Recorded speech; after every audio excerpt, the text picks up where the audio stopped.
The wrench slipped from his hands and clattered against the linoleum floor. Trevor stood frozen in the cramped kitchen, his entire body going rigid as he stared at the photograph on the wall just above the breakfast table.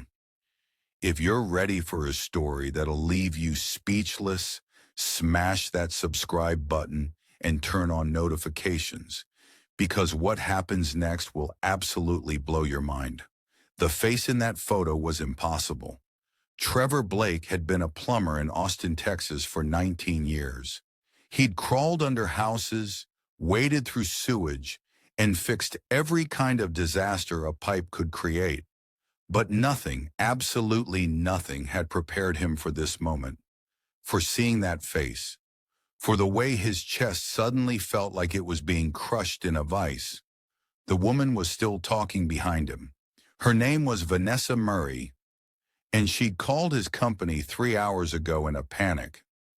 Burst pipe under the kitchen sink, water everywhere, 2 kids at school, and a minimum wage job she couldn't afford to miss.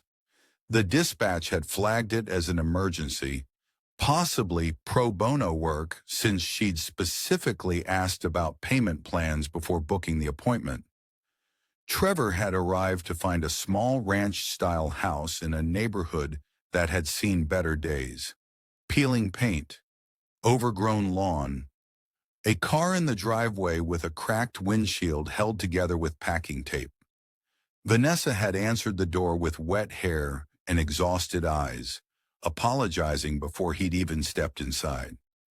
"I'm so sorry about the mess," she'd said, "and I know I mentioned payment plans, but I can probably pay half now and half next month if that works."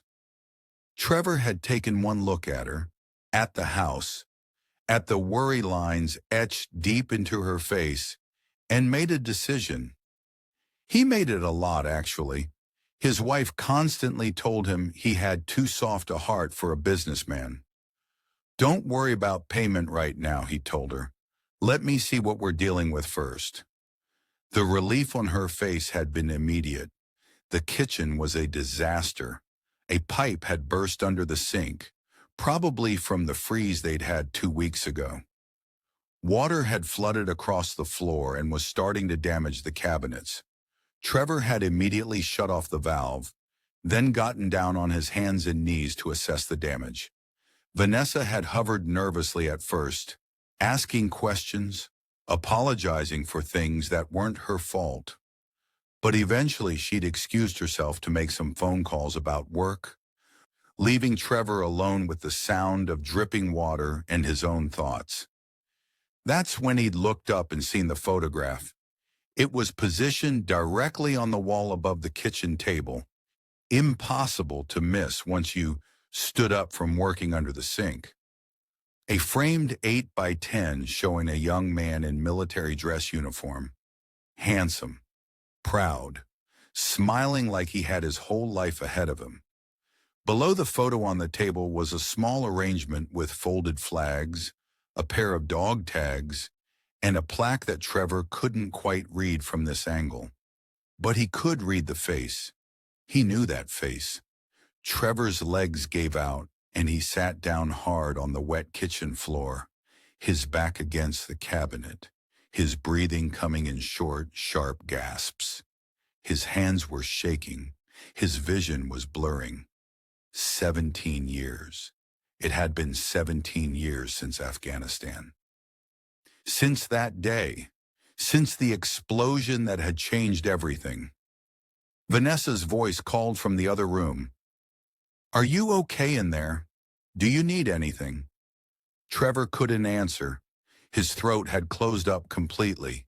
He stared at that photograph like it might disappear if he looked away. Like it might be a hallucination brought on by too many years of guilt and too many sleepless nights. The man in the photo was named James Murray. Trevor knew because he'd memorized that name, had it burned into his brain like a brand. James Murray, 24 years old, specialist in the U.S. Army, killed in action on March 7, 2008, in Kandahar Province, Afghanistan. Trevor had been there when it happened. He heard footsteps approaching. Vanessa was coming back. Trevor forced himself to stand, to pick up his wrench, to pretend he was still working. But his hands wouldn't stop shaking, and his chest felt like someone had reached inside and was squeezing his heart. Vanessa appeared in the doorway. "How's it looking?" she asked. Trevor couldn't look at her. He focused on the pipe in front of him, on the clean cut he needed to make, on anything except the photo burning a hole in his peripheral vision. "It's fixable," he managed to say. "Going to take a couple hours, though." "That's fine," Vanessa said. "I called my boss, explained the situation. He's letting me work from home today." She paused, then added, "I really appreciate you coming out so fast. This house has been one disaster after another since James died." Trevor's wrench slipped again. This time Vanessa noticed. She stepped further into the kitchen, concern crossing her face. "Are you all right? You look pale." "I'm fine," Trevor lied. "Just, cramped position. Gets uncomfortable working under there." Vanessa nodded but didn't look convinced. She glanced at the photo on the wall, and Trevor watched something soft and sad pass over her features. "That's my husband," she said quietly. "James. He died in Afghanistan 11 years ago." She touched the table gently, like it might bring her closer to him somehow. "Our daughter Emma was 3. Our son Michael was only 6 months old. He never got to meet his dad. Trevor thought he might be sick." "I'm sorry," he whispered. Vanessa smiled, but it didn't reach her eyes. "Thank you. It's been hard. The VA benefits help, but they don't go far with 2 kids. And this house," she gestured around helplessly. "James bought it right before he deployed. Said he wanted us to have a real home to come back to, but I can barely keep it standing." She left to make coffee, and Trevor sat there on the kitchen floor surrounded by broken pipes and broken memories, trying to figure out how to breathe. He'd been a private contractor in Afghanistan, security detail for supply convoys. The money had been good, obscenely good, and he'd needed it. His own father was dying of cancer back home, and the medical bills were drowning his family. So Trevor had taken the job, told himself it was temporary, and tried not to think too hard about the moral calculus. The convoy had been ambushed on a supply route outside Kandahar. Trevor could still hear the explosion, still feel the heat, still smell the smoke and blood and burning rubber. The insurgents had hit them with an IED, then opened fire from the surrounding hills. Chaos, screaming, the metallic taste of fear. Trevor had been in the third vehicle. The first vehicle, the one that took the initial blast, had been Army personnel providing escort. James Murray had been in that vehicle. He'd been 24 years old, 3 weeks away from finishing his deployment and going home to his wife and kids. But he didn't make it home. None of them in that first vehicle made it, and Trevor had survived without a scratch, had collected his paycheck, come back to the States, paid off his father's medical bills, and tried to forget, tried to bury it, tried to convince himself that it wasn't his fault, that he hadn't chosen which vehicle to be in, that survival wasn't something to feel guilty about. But the guilt had followed him anyway. Every year on March 7th, Trevor would drink himself into oblivion. His wife Sarah knew better than to ask why. His kids knew that Dad had bad days sometimes, days where he locked himself in the garage and didn't come out. Trevor had never told anyone the full story, never explained that he'd watched men die while he lived, never said their names out loud. Until today. Today he was standing in James Murray's kitchen, looking at James Murray's photo, talking to James Murray's widow, who was struggling to keep the home her dead husband had bought for her. The universe had a sick sense of humor. Trevor worked slowly, methodically, replacing the burst pipe section by section. His hands had stopped shaking, but his mind was racing. Vanessa brought him coffee, apologized again for not being able to pay full price. Trevor wanted to scream, wanted to tell her who he was, wanted to explain that her husband had died in an explosion meant for vehicles like the one Trevor had been in, and that every day since then had been borrowed time. But he didn't say any of it. Instead, he fixed the pipe, tested for leaks, checked all the connections under the sink, cleaned up the water damage as best he could, turned the water back on. 3 hours of work that would normally cost $500 minimum, probably more with the emergency call fee.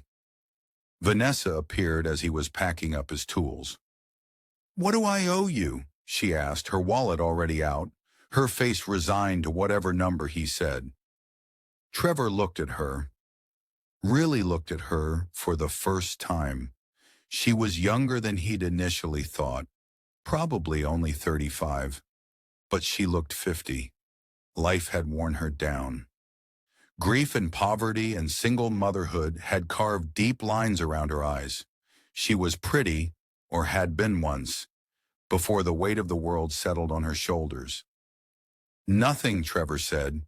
Vanessa blinked. "What?" "No charge.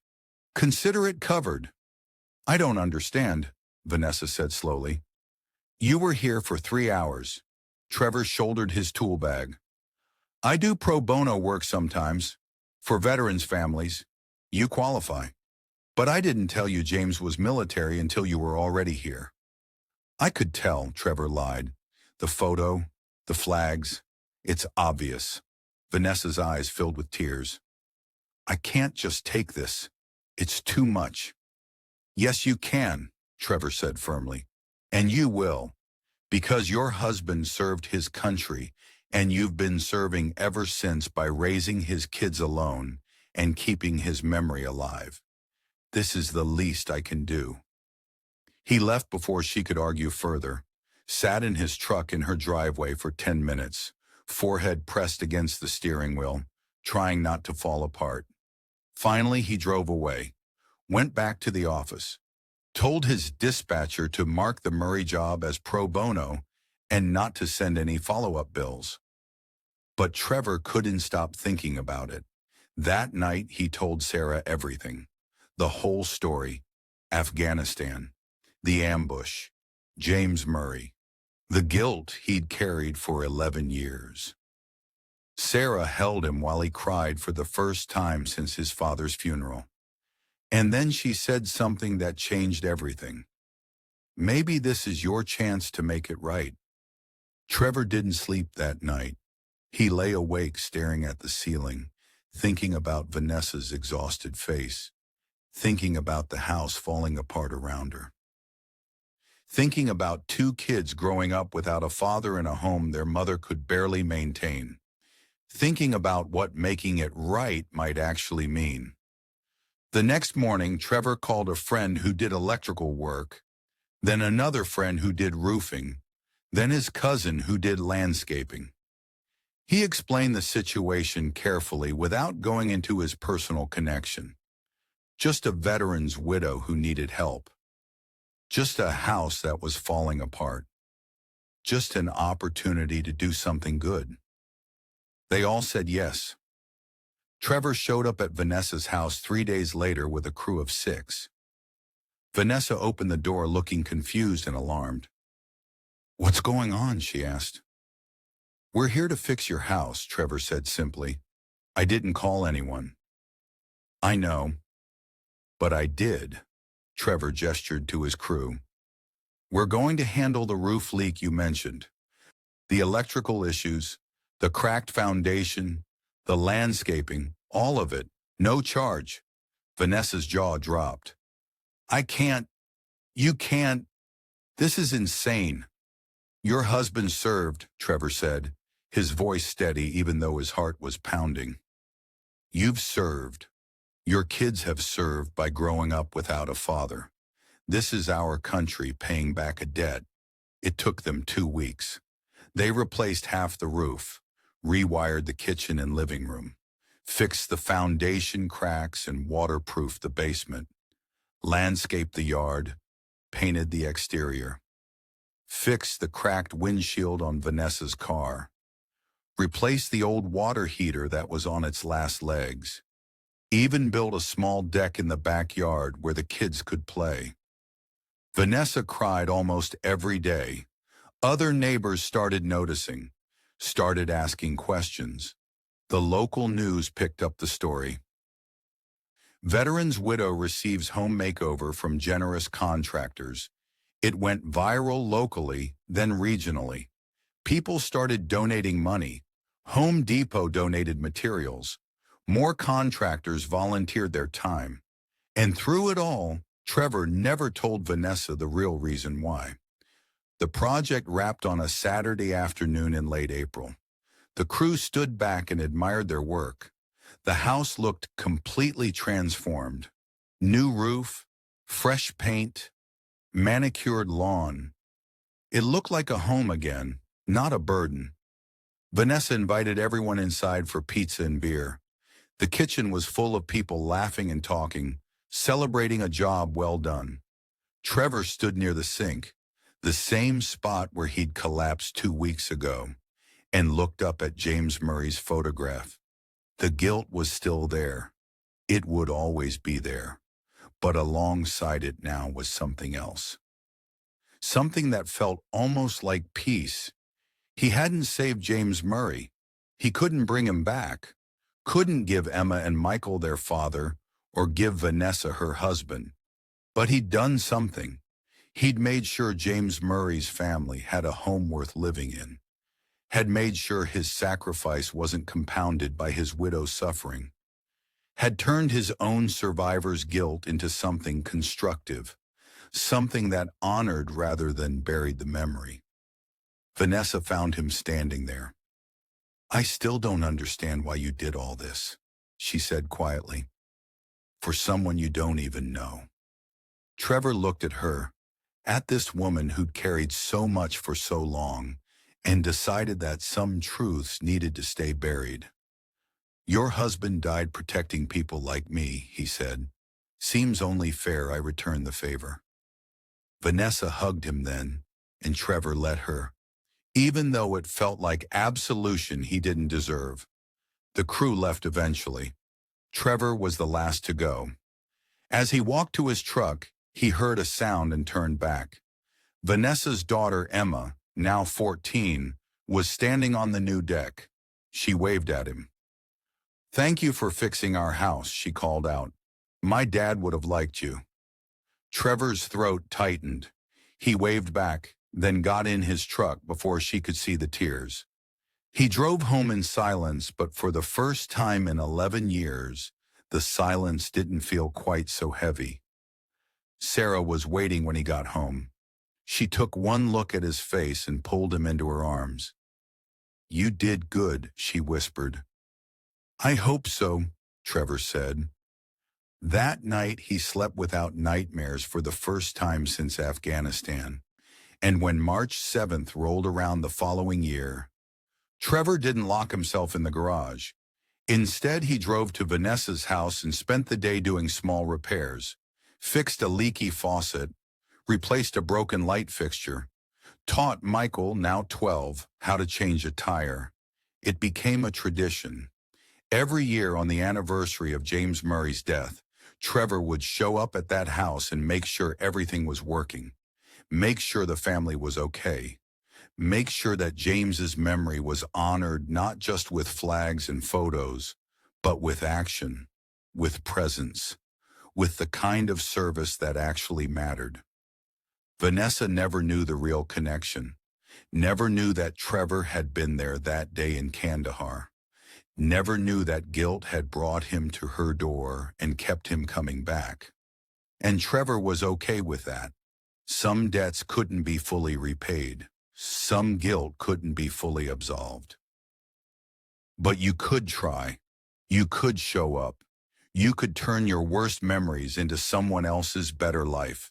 And sometimes in the quiet moments when he stood in that kitchen and looked up at James Murray's photo, Trevor would whisper an apology that no one else could hear. An acknowledgement that he'd lived and James hadn't, and that he was trying every single day to make that random survival mean something. 5 years after that first burst pipe, Vanessa's son Michael joined the army. Trevor tried to talk him out of it, his heart nearly stopping when Michael announced his plans. But Michael was determined.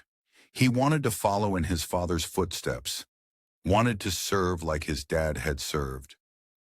The night before Michael shipped out to basic training, there was a small party at the house. Trevor was invited, along with all the other contractors who'd helped rebuild the place. Michael gave a speech, thanking everyone for their support over the years, for being there when his dad couldn't be. And then he said something that made Trevor's chest ache.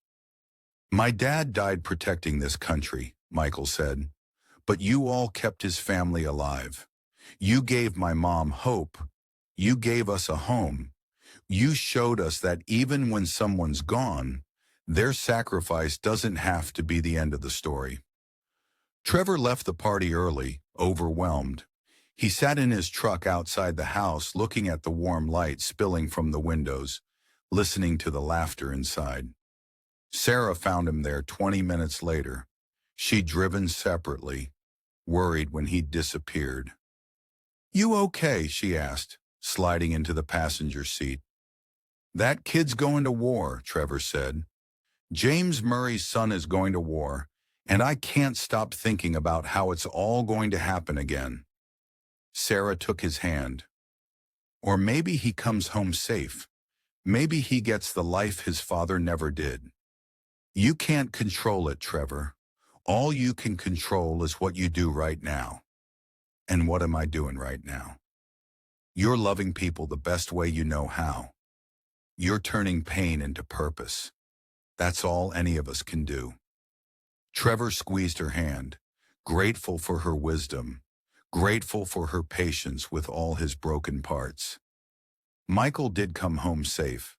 3 years later, he finished his service and returned to Austin. He used his GI Bill to go to college, studied engineering, met a girl, got engaged, built a life that his father never got the chance to build. And at Michael's wedding, when he danced with his mother and the DJ played Unforgettable, Trevor watched from his table and let himself believe that maybe, just maybe, he'd done enough, that the debt, while never fully repaid, had at least been acknowledged, that James Murray's death, while still a tragedy, had been honored in the best way possible, by making sure his family didn't just survive, but thrived, by turning one moment of survivor's guilt into a lifetime of showing up, by proving that sometimes the people we couldn't save can still be honored by saving the ones they left behind. If this story touched your heart, drop a comment below telling me about a time someone showed up for you when you needed it most.